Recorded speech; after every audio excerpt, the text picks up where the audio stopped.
Now we have to turn to the Midwest. We think this story is going to occupy a lot of our time and attention next week. It's already been an awful flooding season. If you live in Memphis or the surrounding area, all eyes now are on that Mississippi River. They are looking for perhaps the second highest crest in U.S. history, perhaps in the next 5 days.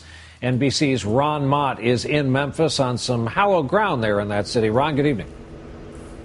Brian, good evening to you. We are standing at the low end of world-famous Beale Street tonight, and as you can see behind me, it's taking on water that is starting to flow where it's simply not invited. Maybe a boat for the lake, but not to your house. After 19 years in her community, Tina Cox picked the right week to befriend a neighbor with a boat, as both their mobile homes in North Memphis are filled with several feet of water tonight. I've got a lot of my mom's stuff in there. I don't know if I can even get in. You can only do what you can. We paddled along with Joe Bowles, who offered to help Tina get a few more of her valuables. When we reached her place, Tina waded through leech-infested floodwaters, fought a stubborn door, finally pushing in and finding a mess, but also what she came looking for. Hers is one of 2,800 homes and businesses officials say are in the flood threat zone.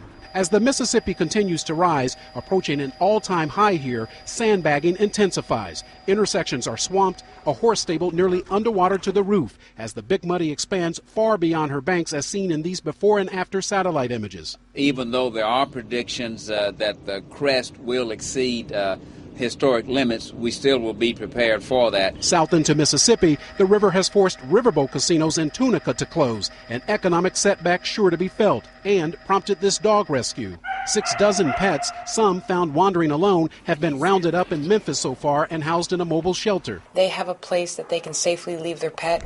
Though as rough as it's been for victims upstream, the worst may be yet to come for those downriver. We do have a series of weather disturbances that will be working through the region over the next few days, so that means it will bring some rain at times. Now, we're not expecting any significant rain, but the damage has already been done. It's going to be weeks of major and even record flooding.